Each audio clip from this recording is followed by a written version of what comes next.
സുഹൃത്തുക്കളെ നമസ്കാരമുണ്ട്. ഈ അനുഭവങ്ങൾ പാളിച്ചകൾ എന്ന് പറയുന്ന പടം നസീറിന്റെയും ഒപ്പം തന്നെ സത്യം മാഷിന്റെയൊക്കെ പടമായിട്ട് ഷീലയുടെയും പടമായിട്ടൊക്കെ നമുക്ക് മാറ്റി നിർത്താമെങ്കിലും അങ്ങനെ തന്നെ മാറ്റി നിർത്തണം. പക്ഷേ അത് നമ്മുടെ ഇപ്പോൾ തന്നെ നമ്മൾ ഇന്ത്യ കണ്ട, നമ്മുടെ മലയാളം കണ്ട ഒരു വലിയ നടന്റെ കൂടി ആദ്യ സിനിമയാണ്. നിങ്ങൾക്കറിയാം, അത് മമ്മൂട്ടി എന്ന് പറയുന്ന ആ ഒരു മനുഷ്യന്റെ സിനിമയാണ്. ആദ്യമായിട്ട് മമ്മൂട്ടി അഭിനയത്തിനുള്ള ഭ്രാന്തമായിട്ടുള്ള ആവേശം കൊണ്ട് ഒന്ന് മുഖം കാണിച്ച സിനിമയായിരുന്നു അനുഭവങ്ങൾ പാളിച്ചകൾ എന്ന് പറയുന്ന ഈ ഒരു സിനിമ. ഒരു 1950കളില് കേരളത്തിലെ ഈ കമ്മ്യൂണിസ്റ്റ് പ്രസ്ഥാനമൊക്കെ നിലനിന്ന കാലഘട്ടത്തില് നമ്മുടെ തീരദേശ പുന്നപ്ര വയലാർ ഭാഗങ്ങളിലെ ഒരു കമ്മ്യൂണിസ്റ്റുകാരന്റെ കഥയാണ് ഈ ഒരു സിനിമയിൽ പറയുന്നത്. ചെല്ലപ്പൻ എന്ന് പറയുന്ന ഒരു മനുഷ്യന്റെ കഥ.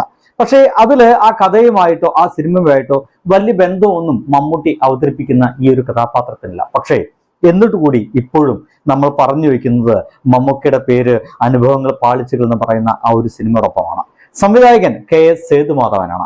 ഈ സിനിമ നമ്മുടെ മുമ്പിലേക്ക് എത്തിയത് ഓഗസ്റ്റ് 6, 1971 വഴിപോക്കന്റെ പേര് എന്തെന്ന് ചോദിച്ചു കഴിഞ്ഞാൽ ഒന്നുമില്ല സുഹൃത്തുക്കളെ, വഴിപോക്കൻ എന്ന് മാത്രമാണ്.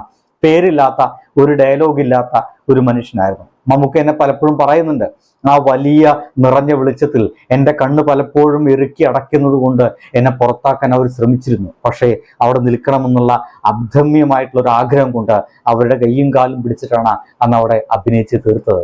ഇദ്ദേഹത്തിന്റെ ഡേറ്റിന് വേണ്ടിയിട്ട് പുതിയ ആളുകൾ കാത്തു നിൽക്കുകയാണ്. സുഹൃത്തുക്കളെ, ഒരു ശ്രമമാണ് അദ്ദേഹത്തിന്റെ എല്ലാ സിനിമകളുടെയും ഒന്ന് പോകാൻ. ഒപ്പം ഉണ്ടാവണം. ബൈ.